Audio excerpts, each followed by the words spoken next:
기도하겠습니다. 하나님, 저희들에게서 영광을 받으시기에 합당하신 하나님, 당신의 성호를 찬양케 하시니 참으로 감사를 드립니다.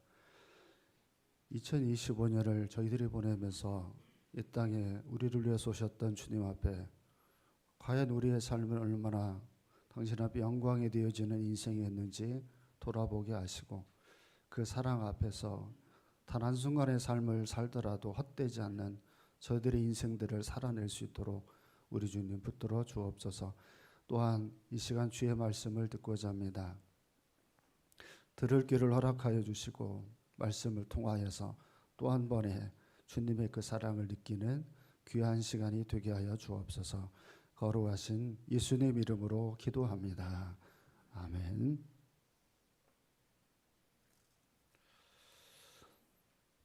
예수님의 출생을 밝히는 마태복음에 나와 있는 기사, 크리스마스. 그 크리스마스에 집중 조명되어지는 많은 일들이 있습니다. 계단에 올라오시면서 보셨던 추리 같은 것도 있고, 또는 가게들마다 산타크로스가 등장을 하기도 하고, 또는 요즘에는 장식이 잘 되어 있는 루돌프 사슴도 이렇게 표현을 하기도 하고 막 그래요. 근데 성경에서는 별이 등장을 하고 목자가 등장을 하고 때로는 구유, 말구유도 표현이 되고 우리 크리스마스가 되면 그렇습니다. 그런데 마태복음은 이 많은 얘기 중에 엉뚱깽뚱한 얘기가 나옵니다. 그게 1장에 나와 있는 족보 얘기입니다. 이게 크리스마스와 관련이 된 얘기일까요? 아닐까요? 네, 이 족보 얘기는 크리스마스 얘기입니다. 크리스마스 얘기를 하는데, 자, 이 대목에서 여러분들은 성경 읽기를 하잖아요. 그 마태복음 1장에 딱 가서 족보가 나오면 어떻게 합니까? 누가 누구를 낳고 누가 누구를 낳고 하면은 싹 그냥 지나가고 아무 생각 없이 여러분들이 볼 겁니다. 근데 성경이 필요 없는 걸 우리에게 기록해 놓을 리가 없겠죠. 성탄절에 여러분 예수 그리스도께서 이 땅에 강림하신 얘기를 반드시 크리스마스 때 우리가 듣습니다. 이건 창세 전부터 하나님이 계획한 일이고, 그리고 그게 역사적으로 이루어진 일입니다. 이걸 우리에게 알리고 싶어 하는 게 성경의 얘기들입니다. 우리에게 알리기를 원하는데 알리는 우리에게 난데없이 기록된 것이 족보입니다. 크리스마스와 기독교에 대해서 뭘 가리키려고 이 족보라고 하는 것들이 기록이 되어져 있었을까?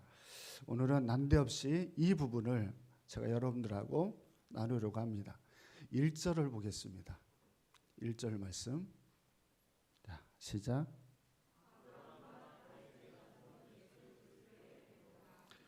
아멘. 자, 계보라는 말이 족보라는 얘기인데요. 예수 그리스도의 정체와 행적이 족보라고 되어져 있으니까 역사적 사실이라고 하는 것에 근거를 두겠죠. 그렇지 않고 굳이 그리스도의 계보라라고 하는 말로 표현을 할 이유는 없습니다. 그러니까 예수님은 허구예요? 실존 인물이에요. 실존 인물이죠. 왜? 족보가 있잖아요. 제가 해주체시입니다. 무정공파 24대 손. 그래서 족보라는 게 있습니다. 제가 이걸 얘기를 했더니 중학교 때 국사 선생님이 너는 족보를 샀을 가능성이 상당히 높다, 이렇게 저한테 얘기를 이렇게 하시더라고요. 그렇든 저렇든 저희 집에는 족보책이 있었어요.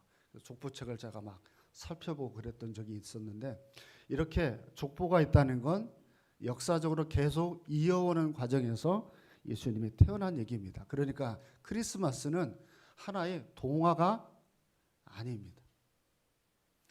요즘에는 AI가 어떤 동화처럼 만들어가지고 굉장히 크리스마스를 굉장히 많은 사람들이 겨울왕국의 엘사같이 이런 식으로 표현을 해서 굉장히 크리스마스를 픽션화시키려고 하는 그런 성향들이 대단히 많은데 크리스마스는 다시 말씀드리지만 증거입니다. 그러면 역사적 사실이라고 하면 그때 예수님이 분명히 이 세상에 태어난 증거들이 있어야 됩니다. 그 증거를 얘기하는 사람들로 등장하는 게 흔히 여러분이 알고 있는 동방 박사. 동방 박사가 등장을 하는 건 저 먼 나라에서 이 사람이 왔다 이 얘기가 아니라 그 사람들이 와서 아기 예수를 봤다고 하는 증인으로서 등장을 하는 거예요. 그럼 여러분도 생각해 보세요. 예수님이 허구가 아니라 실존 인물이라고 하면 여러분이 알고 있는 마태복음에 예수님이 진짜 태어났다고 하는 증인으로 또 누가 등장을 합니까? 16절 17절에 나와 있는 부모가 등장을 해요. 또 누가 등장을 합니까? 또 목자들도 등장을 하죠. 목자들도 등장을 하고 또 여관에 말구유회를 낸 여관 주인도 등장을 할 겁니다. 그러니까 성경에서 등장하는 모든 과정들은 예수님이 허구가 아니라 실존 인물이라고 하는 것에 포커스를 맞추고 있어요. 그러니까 이 주객이 전도가 됐잖아요. 크리스마스가. 크리스마스의 주인공이 여러분이 볼 때는 아기 예수입니까? 산타크로스입니까? 산타크로스는 전혀 이 성탄절과 관련이 없어요. 또 한 가지 말씀을 드리는 건 성탄절은 여러분 예수님이 12월 25일 날 태어났을까요? 12월 25일로 이렇게 왜 정해졌을까요? 예수님의 출생이 언제였는지는 아무도 모릅니다.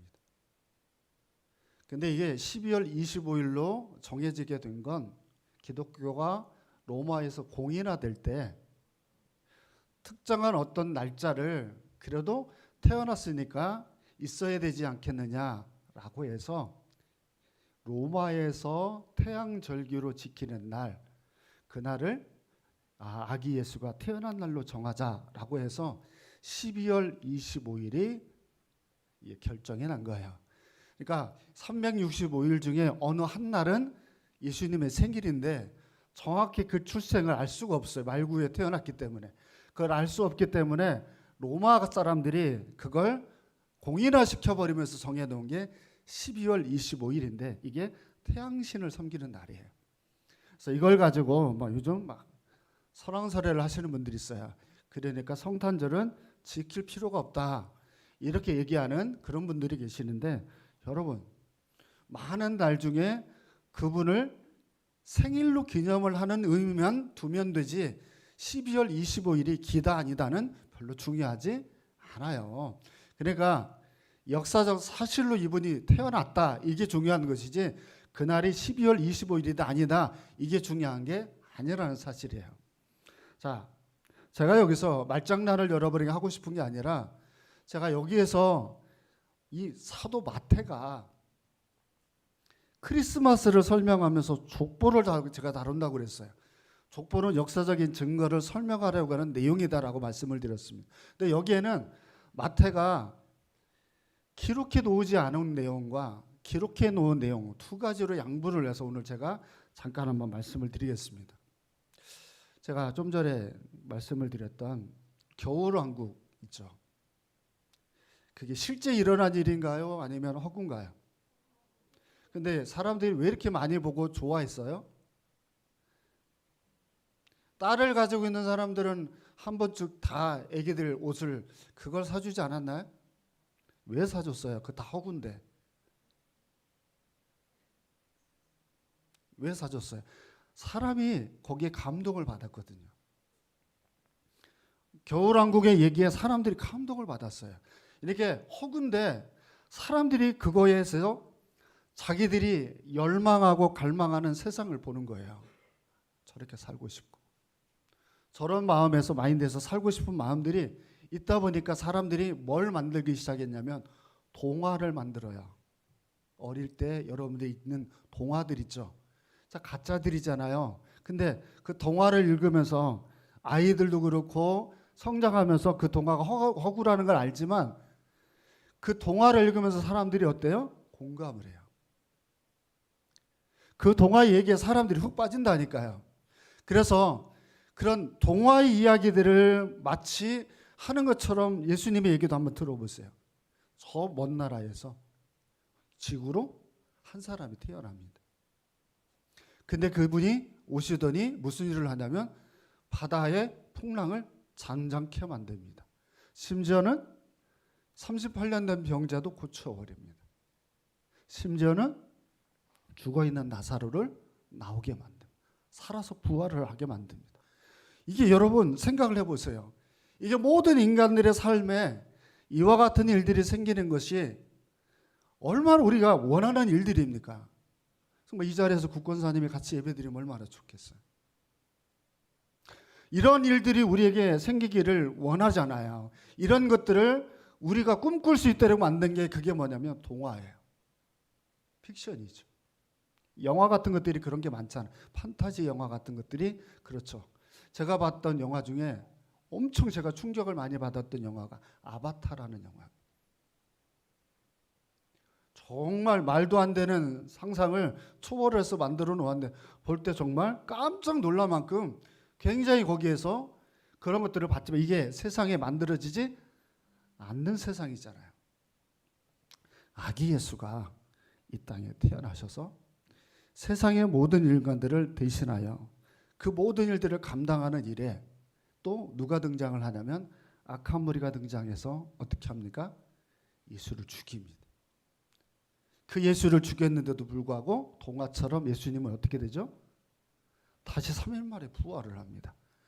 그것도 더 지나서 더 사람들이 목사님 거짓말입니다라고 말하는 또 한 가지가 뭐냐면 부활하신 분이 40일 후에 승천했다는 얘기입니다.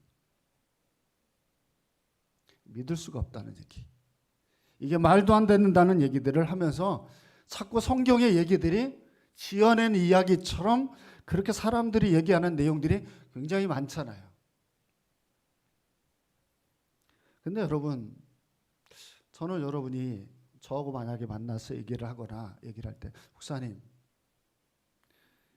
정말 내가 교회를 다니면서 이런 얘기를 들으면서 이런 이야기들이 진짜 정말 있나요?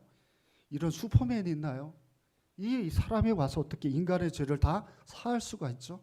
그리고 이분은 왜 부활을 하고 승천을 해서 지금도 통치한다는 이런 얘기들을 내가 믿어야 됩니까?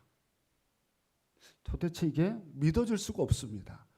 라고 말하는 여러분들에게 마태가 보여주고자 하는 게 뭐냐면 족보입니다. 자, 여러분. 이 족보를 제가 잠깐 말씀을 이제 여러분들에게 해야 왜 이 족보가 기록이 됐는지를 알 수 있어요. 다소 지루하더라도 그리고 24일 날 너무 늦게까지 노신 분들 정신 똑바로 차리고 말씀을 한번 들어보시기를 바랍니다. 왜 족보가 등장을 할까? 족보는 이 당시에 이력서입니다.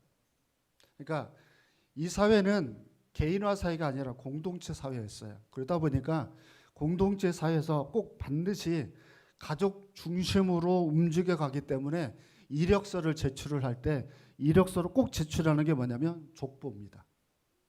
내가 어떤 조상에게서 태어나서 여기까지 왔는지를 기록하려고 형통, 혈통, 그리고 가문 뭐 이런 것들을 관계된 사람들을 열거를 쭉 하는 게 그게 그 당시에 문화입니다. 근데 여러분 흥미롭게도 이 당시에는 여러분 이력서를 쓸 때 지금 여러분도 이 자리에 있는 분들 중에도 이력서를 쓰는 분들이 있을 거예요. 이력서 쓸 때 자, 안 좋은 내용을 써요, 안 써요? 안 좋은 내용을 쓰죠? 저는 몸무게가 89kg고 저는 중학교 때 폭행을 했었고 뭐 이런 것을 이력서에 씁니까? 이력서 쓰지 않잖아요. 그래서 자꾸 이력서에 거짓말을 기록하죠. 좋은 내용만 거기다가 이렇게 여러분들이 가미하죠. 근데 여러분 우리가 다 읽지 않았지만 마태복음 1장 1절부터 나와 있는 족보는 좋은 내용이 있지만 나쁜 내용도 다 기록해 놨습니다. 이게 족보를 이력서로 제출을 하는데 다소 조금 이상합니다. 이 족보가. 너무 허물이 되어지는 얘기들이 기록되어져 있으니까요. 예를 하나 들어드릴게요. 3절 한번 보세요. 3절 시작.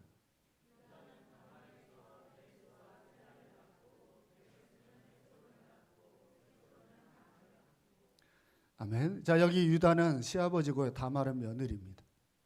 네, 잘 보세요. 이력서를 쓸 때 베레스와 세레를 낳고 이렇게 돼 있잖아요. 근데 예수님의 족보는 셀라의 족보가 아니라 베레스의 족보입니다. 근데 왜 베레스와 세라를 낳고 이렇게 돼 있을까요? 한 예를 제가 설명해 드리는 거예요. 잘 들으셔야 돼요. 그러니까 다말에게서 베레스와 세레를 낳았다는 얘기는 굳이 첨가하지 않아도 되는데, 이 마태는 다말이라는 여자에게서 예수님이 태어날 때 베레스와 세레를 낳고 이렇게 설명해요. 그러니까 이 얘기는 뭘 설명하는 거냐면 시아버지하고 며느리하고 근친상간한 얘기를 일부러 기록해 놓은 거예요. 그래서 둘 사이에서 아기가 2명이 태어났다고 하는 얘기를 고발하는 내용이에요. 그러니까 이력서 이런 내용이 들어가면 안 되죠. 이런 추접스럽고 타락한 얘기를 이력서에 굳이 넣을 필요가 없잖아요. 근데 이렇게 넣는 이유가 뭘까요? 우리에게 이것을 보여주고 싶은 거예요. 예수님이 무슨 족보라는 거예요. 역기능적인 가정에서 이렇게 줄기에 태어난 분이라는 이 설명을 지금 하고 싶은 거예요. 그러니까 이 마태라고 하는 사람은 철저히 우리에게 보여주고 싶은 게 뭐냐면, 왜 그분의 족보에 5명의 여자가 등장을 할까? 이방인들이고, 또한 라합이라고 하는 여자는 매춘부입니다. 이런 사람들이 예수님의 족보의 가정에 있어요. 그러니까 예수님의 족보는 진짜 한마디로 말하면 말도 안 되는 아주 정말 추접스러운 족보예요. 근데 이런 족보 안에서 그분이 태어나시고, 그리고 우리에게 설명하고 싶은 내용은 여러분 다른 게 아니에요. 그분은 이런 말도 안 되는 역기능적인 가정에서 태어난 그런 분이라고 하는 것에 대한 강조를 여기서 마태가 하고 있습니다. 또 이런 얘기도 있습니다. 6절을 보세요. 6절 시작.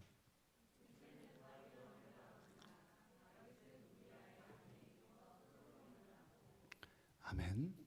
저를 보세요. 이 얘기는 좋은 얘기일까요? 나쁜 얘기일까요? 나쁜 얘기인가요? 예수님의 족보 안에 왕 하나쯤 있으면 좋아요, 안 좋아요? 안 좋아요? 예수님의 족보에 왕이, 우리 또 족보가 있거든요. 해주채씨 제일 꼭대기에 누가 있는 줄 아세요? 고려 무신 정권을 일으켰던 최충원이 저희들의 조상이래요. 국사 선생님이 알려주더라고요. 좋아요, 안 좋아요? 좋아요, 이게? 무신 정권을 일으켰던 그 사람이 우리의 족보에, 저는 최영 장군이 우리 족보이기를 원해요. 근데 최충원이가 우리의 족보에 있다는 거예요. 그러니까 얼마나 부끄러워요. 그러니까 예수님의 족보를 설명을 하는데 그 족보 안에 왕이 등장을 하면 얼마나 좋겠어요. 근데 마태는 왕이 등장을 하는데 부연 설명으로 뭐가 나오나요? 뭐가 잘못됐는지 한번 잘 보세요. 지금 다윗이 등장을 하는데 마태는 부인의 이름을 기록을 하질 않았어요. 부인이 누구냐면 밧세바죠. 밧세바에게서 솔로몬이 낳고 이렇게 설명을 해야 되는데, 밧세바에게서 솔로몬을 낳고가 아니라 설명하는 게 뭐냐면 우리아의 아내에게서 솔로몬을 낳고. 자, 이 마태는 지금 뭘 설명하고 싶은 걸까요? 여러분, 다윗은 정말 장군 중에 장군이고 대단한 능력을 소유한 사람이어서 이 사람 곁에 33일의 훌륭한 장군들이 있었어요. 이 사람들은 다윗을 위해서 자기 목숨을 걸었던 사람들이에요. 끝까지 충성을 다했던 33인의 소중한 장군들이 다윗과 함께 평생을 같이 살았어요. 그 33명 중에 한 명이 누구냐면 우리아입니다. 이 우리아는 유대민족이 아니라 햇사람입니다. 다른 민족의 사람인데 이쪽으로 유입해서 들어온 인물이에요. 그럼에도 불구하고 우리아는 다윗이라고 하는 사람에게 모든 걸 걸었던 사람이에요. 근데 다윗이 어느 날 그렇게 자기에게 충성했던 신하의 아내를 뺏어다가 동침을 했던 거예요. 성폭력을 저질렀고 그 사이에서 뭘 낳았어요? 자녀를 낳습니다. 물론 그 자녀는 죽지만. 그러니까 다윗이라고 하는 사람에게서 등장하는 이 얘기는 또 무슨 얘기를 지금 이 마태가 하고 있는 거예요? 다윗의 치부를 드러내요. 역시 이 가정도 무슨 가정이에요? 역기능의 가정이에요.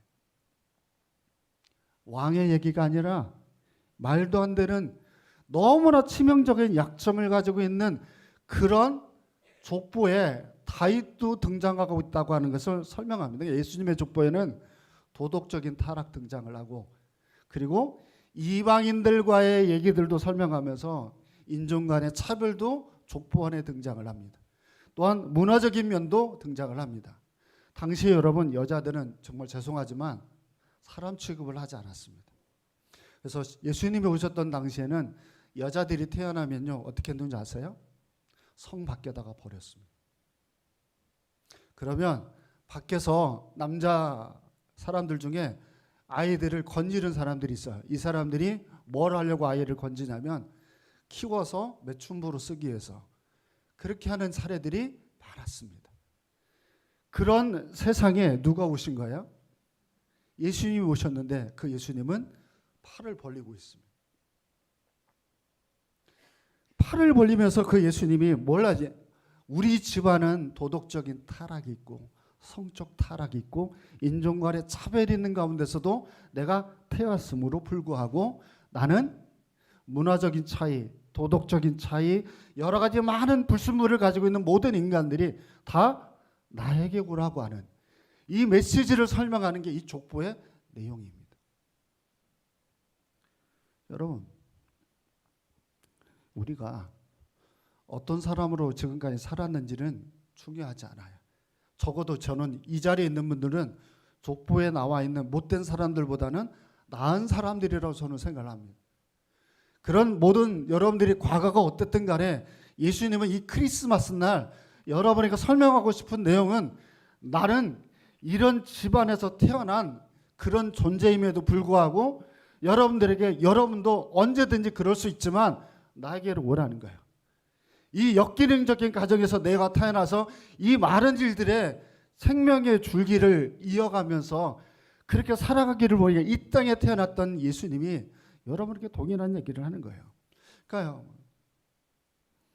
은혜로운 가정이 아니었는데도 불구하고 그 족보에서 태어났던 것처럼 예수님은 여러분이 어떤 형편을 지금까지 살았든 그게 어떤 모습으로 여러분들의 삶들을 살아냈든 심지어는 목사님 교회의 족보에는 착한 사람들만 성격이 좋은 사람들만 그리고 뭐든지 봤을 때 잘하는 사람들만 그 교회 안에 들어가야 되는 게 아닙니까? 라고 말하는 건 여러분 크리스마스를 잘 모르는 겁니다. 크리스마스는 당신들이 한 해 동안 너무 형편없기 너무 타락하고 심지어는 동성애를 하고 때로는 마약을 하고 살았다 할지라도 나에게 다시 돌아오면 나에게 너희들을 다 용서한다고 손을 펼치는 날이 크리스마스입니다.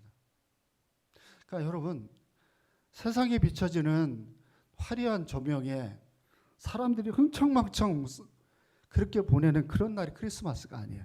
제가 많이 말씀드리지만 크리스마스 날 사람들이 가장 많이 하는 게 정말 먹고 마시고 즐기는 날이에요. 이건 성탄절의 그 의미를 제대로 모르는 거예요.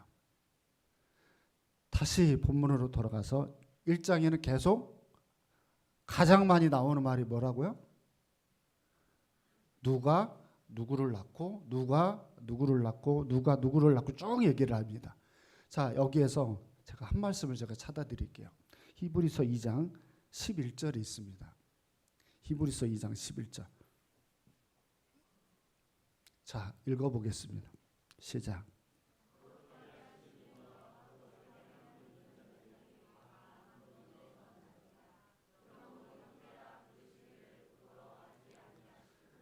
아멘. 잘 보세요. 거룩하게 하시니와 거룩함을 받은 입은 자들 모두를 한 근원에서 예수님과 우리를 한 근원에게 나게 하시고 형제라 부르는 걸 부끄러워하지 않는다. 이렇게 본문이 설명을 합니다. 그러니까 예수님은 다시 구원함을 받아 그의 집안에 들어온 사람이 전에 과거에 무슨 짓을 하고 살았든 그게 아무런 중요함이 아니에요. 모두 돌아와서 회개하고 그리고 하나님의 백성으로 한 가정으로 살아가는데 전혀 부끄러움이 없다는 거예요. 그게 여러분 교회입니다. 그러니까 세상은 솔직히 세상이라는 데 솔직히 자기를 우월하게 만들고 자기가 대단한 사람인 것처럼 다 자기들을 포장하려고 하는 세상입니다. 그래서 먹물이 들어간 사람은 먹물이 안 들어간 사람들을 무시하고 성격이 좋은 사람들은 그렇지 못한 사람들을 무시합니다. 제가 한가래 이 사건을 보고 생각하는 게 많습니다. 박나래라고 하는 그 연예인에 대해서 굉장히 비판을 하는 사람들이 많아요. 엘리베이터를 탔는데 저희 아파트에 화면이 이렇게 나오는 게 있어요. 거기 뉴스들이 이렇게 기록이 돼요. 그 뉴스에 기록이 됐는데 박나래가 매니저와 소송하는 막 얘기를 해요. 그때 한 분이 여자분이 그래요. 그 엘리베이터 그 잠깐 사이에 저 그럴 줄 알았다. 술만 맨날 진탕 먹고 그런 모습만 보이더니 저럴 줄 알았다고 막 얘기를 막 하시면서 아주 심하게 얘기를 하시더라고요. 그 잠깐의 얘기를 들으면서 제 마음이 그랬어요. 여러분, 세상이 그 사람과 나와 다르다고 하는 것으로 굉장히 내가 의인화되어지는 것처럼 설명을 하지만 여러분 교회는 그런 못난 사람들을 위해서 오신 날이 성탄절이잖아요. 우리는 그런 모든 사람들을 포용하는 문화들을 우리는 가치관으로 가지고 있는 게 그게 교회입니다. 그래서 제발 교회를 다니면서 인상을 이렇게 쓰고 사람들을 만날 때마다 그 사람하고 나하고 차별을 하려고 하는 습성들을 버리십시오. 우리도 구원을 받은 게 그분의 은혜일 뿐이고 저 사람도 하나님을 만나서 그 구원의 의리를 누리는 것이 행복 아니겠습니까? 여러분 우리가 살아가는 삶에 여러분 정말 많은 분들이 그래요. 교회를 나오는 사람들은 다들 착한 사람들만 나오는 그런 데가 아니잖아. 여기 교회 다니는 사람들 중에 얼마나 허물이 많고 부족한 일들이 얼마나 많습니까? 그럼에도 불구하고 다른 분도 저 문을 닫고 여러분들을 못 들게 한 적이 없는 하나님이잖아요. 인간이라고 하면 이 인생의 유일한 길을 나는 만나야 된다고 생각합니다. 계속 요즘 제가 병원을 다니고 거기서 사람들을 만나요. 국권사님이 있는 병에 4명이 있는데 2명은 암 환자에서 퇴원을 못하고 2분이 계속 바뀌어요. 새로운 사람들이 계속 들어와요. 갈 때마다 바뀌는 분들이 있어요. 다들 다양한 인생들을 살아요. 근데 그 중에는 주님을 만나지 않고 살아가는 삶들이 너무 많아요. 그분 중에 한 분이 그랬답니다. 자살을 시도하고 막 이랬던 분인데 그분이 자기가 퇴원을 하면 어디 교회를 가지? 이제는 자기가 교회를 가고 싶어하는 마음을 사모님하고 있는 동안 들으면서 자기가 이제 퇴원을 하면 서천에 어디인가 사시는 분인데 내가 어디 교회를 갈까? 이런 말을 이제 하실 정도로 자기도 인생의 유일한 길인 그 예수님을 믿고 따라가는 인생으로 가고자 하는 선택을 하려고 하더라고요. 그분의 인생의 과거가 70년 넘게 헛된 인생을 살았어도 그 마지막 자리에서 예수를 만나려고 하는 의도들이 있더라고요. 여러분 그게 우리가 크리스마스 날 사람들에게 보여주는 날입니다. 우리 인생을 여러분 들여보세요. 그랬을 때 사람들이 우리를 보고 뭐라고 얘기할까요? 저는 그렇게 생각합니다. 함께하는 교회 교인들이 다니는 성도들의 모습을 보고 사람들이 그럴 거예요. 쟤는 도대체 제가 믿는 하나님이 뭐기에 저렇게 인생을 살아가면서 내가 느끼지 못하는 걸 저렇게 느끼고 기뻐하고 감사하며 살까? 그 사람들이 우리를 보면서 느끼는 건 여러분 그런 거예요. 또 한 절을 더 보겠습니다. 거꾸로 올라가서 2절을 보겠습니다. 2절 말씀. 자, 시작.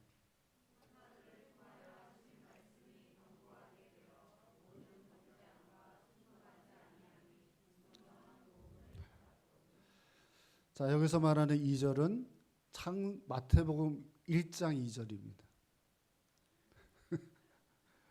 순전하게 잘 따라서 읽고 계셔가지고 2절 말씀 2절이에요. 2절.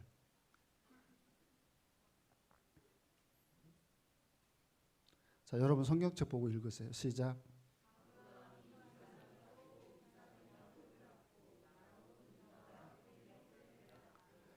아멘. 자, 여기 잘 보세요. 저를 이제 이 얘기만 하고 마칠 텐데요. 자, 아브라함이 이삭을 낳고 이삭이 야곱을 낳고 야곱이 유다를 낳았습니다. 이 유다가 자기 며느리와 동침한 사람이에요. 자, 이런 사람이 태어납니다. 자, 이 얘기만 하고 마칠 거예요. 자, 이제 집중해서 들어보세요. 자, 여러분, 이 얘기를 제가 마지막에 하는 이유가 이겁니다. 하나님이 우리하고 약속을 맺었어요. 근데 약속을 맺어서 아기 예수가 태어나야 될 시기가 14대를 거쳐서 예수님이 태어납니다. 어마어마하게 긴 시간이 걸렸지만 약속이 지켜졌나요? 안 지켜졌나요? 누가 누구를 낳고 누가 누구를 낳고 낳다 보니까 결국에는 마지막 언약의 약속으로 누가 태어나냐면 이 아기 예수가 태어납니다. 여러분, 이 마태복음에 나와 있는 족보에서 세 번째 우리에게 강조하고 싶은 내용은 하나님이 우리하고 한 약속은 여러분 반드시 이루어진다고 하는 겁니다.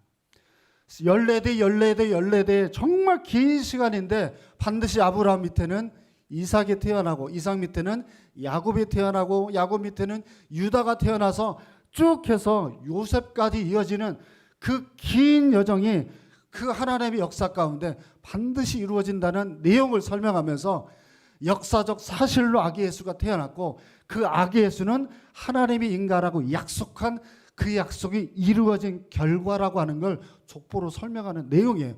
그러면 여러분, 하나님이 여러분하고 한 약속은요, 더딜지라도 반드시 이루어집니다.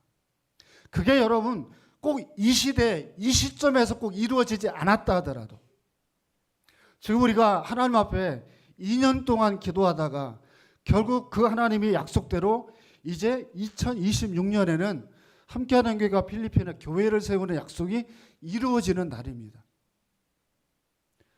단 한 번도 하나님이 2026년까지 이 교회가 오면서 당신이 지킨다고 하는 약속이 안 지켜진 적이 한 번도 없습니다. 여러분, 그분이 성탄절날 여러분에게 얘기하고 싶은 건 내가 너 한 약속을 믿고 기다리라는 겁니다. 사람들은 변하고 바뀝니다. 수시로 변하잖아요. 근데 여러분, 하나님은 당신이 한 약속에 어떤 차선책도 없습니다. 반드시 목적한 바는 이룹니다. 그럼 우리가 이 크리스마스에 누구를 믿고 살아야 되겠습니까?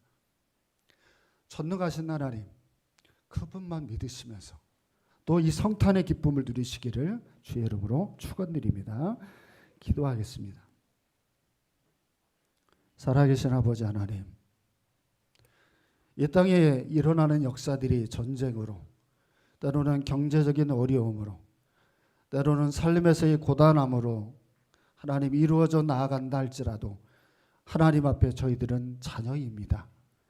하나님께서 우리는 세상 끝날까지 우리와 함께 하신다 약속하셨습니다. 이 자리에 참석한 모든 이들의 형편과 처지가 다양하다 할지라도 변함없이 신실하게 우리와의 관계 속에 약속을 이루시는 하나님을 소망하면서 성탄의 기쁨을 누리는 모든 이들이 되게 하여 주옵소서. 거룩하신 예수님 이름으로 기도합니다. 아멘.